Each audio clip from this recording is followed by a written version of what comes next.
So the YouPudding rush is all the rage at the moment after the recent T90 videos. I've obviously got some build orders on the YouPudding rush myself. YouPudding rush is a sort of a fast castle Sicilians build where you just spam your sergeants if you don't know about it already. And this particular game was myself playing as the Mongols against a Sicilian YouPudding rush. So in the blue we've got Botman, and obviously myself in the red over here. So, you know, it's me and Mongols. You know what's going to be happening. We've got a Morley rush on the go, but it's not just any normal Morley rush. This one is an all-in, even more all-in version. So very YouPudding inspired, let's say. So it's actually a 12-minute and 40 seconds fast castle, I think. So really fast. So because we've got the 4 deer there, I was able to make sure it was a really fast build. So anyway, let's fast forward. It's going to be a YouPudding rush, and this is essentially showing you how to beat the YouPudding rush, which is basically just go for a fast castle strategy. That's pretty much it. Just go for a fast castle. If you can go for one of these really aggressive early ones like I'm doing here, all the more better. So yeah, we're just fast forwarding here. So he's just gone over to his berries.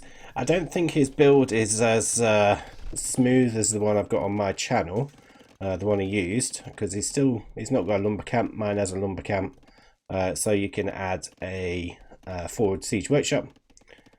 So yeah, not quite as smooth as the build I've got, and it's actually got quite a bit of idle time as well for this, as we can see. Although saying that for myself, I just knocked up quite a lot of idle time as well. So 20 seconds idle time for me. The reason for that was because I sold my stone. For some reason it took me forever to sell the stone. I don't know why, but it cost me 20 seconds. So we're on our way up. Like I say, we're going to hit the castle age at 12 minutes 40 something. Yeah, about 12 minutes and 40 seconds. So had I not got that idle time, we're looking at 12 minute 20 uptime, which is just ridiculous. So I might see if I can expand on this build a little bit and have a super all-in version of the Morley rush, which is inspired by obviously the YouPudding rush using the market. The difference with this one is we don't actually get bloodlines because well, it's just all in. We've not really got the resources to spare, and we're only just getting the stable down. So if you're going for bloodlines, you want to get that in before feudal age, before castle age comes in. But it's just not going to happen because we're only just getting the stables up. So rather than delay Lancer production, oh no, we are getting bloodlines. Okay, tell a lie, we're getting bloodlines. We'll have about 20 seconds. Okay, there we go. You could have delayed it. Obviously I didn't, so I'll shut up. I thought I didn't get it. Okay, well, I've got bloodlines in, but yeah, we hit castle age super early. My opponent is still 1 minute and 20 seconds away, which is pretty crazy. Does he have? He's got a couple of sergeants made already, but nothing too major. Doesn't seem to quite know what he's doing with the villagers. That are going a bit all over the place. But that's the problem with the YouPudding rush, especially if you're going that many, and that's why I make sure I've still got some villagers on wood, because otherwise you overcrowding. I mean, you've got so many villagers there not actually collecting anything. So if you want to find a more smooth version of the YouPudding rush, do check out my YouTube channel. It's actually much quicker than what this player is doing here as well. But you know, he's got 1 minute and 10 seconds idle time. You can take that away from the actual build order I've got. I think it was a 13. I don't remember if it's a 1310 build order for a fast castle. I'm not sure. Either way, very quick. But as you can see, sergeants coming forward now. They're in castle age, and we've got some lancers on the way forward as well. And I just run past them, and then just managed to catch them in the corner of my eye. So I've just gone back to pick them off really. But you'll see the lancers are just gonna. They're not going to be threatened here by the sergeants. Let's be honest. So let's have a look at the HP. They all cause quite a bit of damage, to be fair, the sergeants, but obviously I've got that range. I can just hit and run, and gradually start picking them off. So they're not causing a huge amount of damage. It's causing enough damage to start taking them down. But yeah, he knows at this point he's going to have to run. You know, we're popping lancers out for fun, really. They're able to quickly catch up. And what made me laugh is it just said OP unit. See, made me laugh.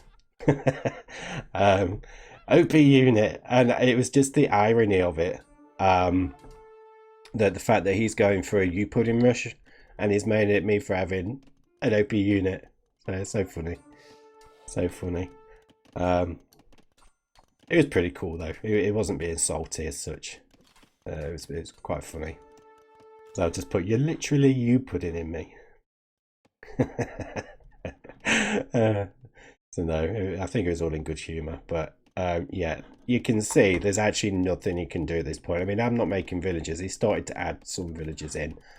But yeah, there's nothing he can do, to be honest. And he does actually think that I've got a better economy than I have. I don't think he realises that when we get to the end of the game, I don't think we'll see it on here. He realizes that I've also gone for a very gold heavy build, and it's like, oh, you're going for a potato build as well.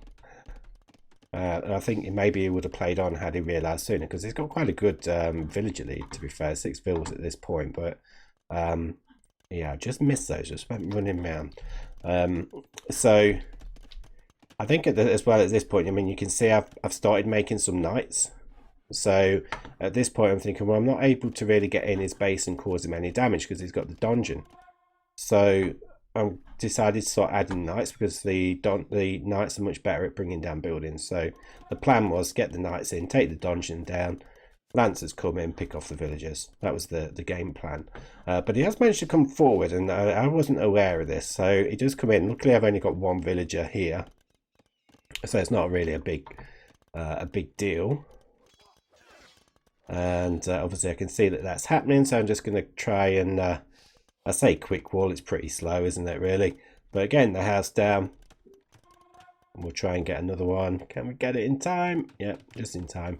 And as we can see, the knights are coming back. We can see on the minimap the lancers are coming back, and they're just going to rip those sergeants to pieces. So there's only 6 of them. He's got 4 back at his base, and he's starting to grow his economy a little bit. He's got a 9 villager lead at this point, but as you can see, the army numbers are just too big. Being able to pick those off with the knights, get some little cheeky hits in with the lancers as well, thanks to the range. And he says, GG mate, well played. And that is it. So I think from that point onwards, I think it would have been a case of I've cleared that army up, would have cleared those up, and then I've gone in, started trying to take down this dungeon and start cleaning up his eco. So it was only a matter of time before it did snowball out of control. But that is how to beat the YouPudding rush. Just go fast castle lancers. Morley rush is OP. Do it. Cheers guys. See you on the next one.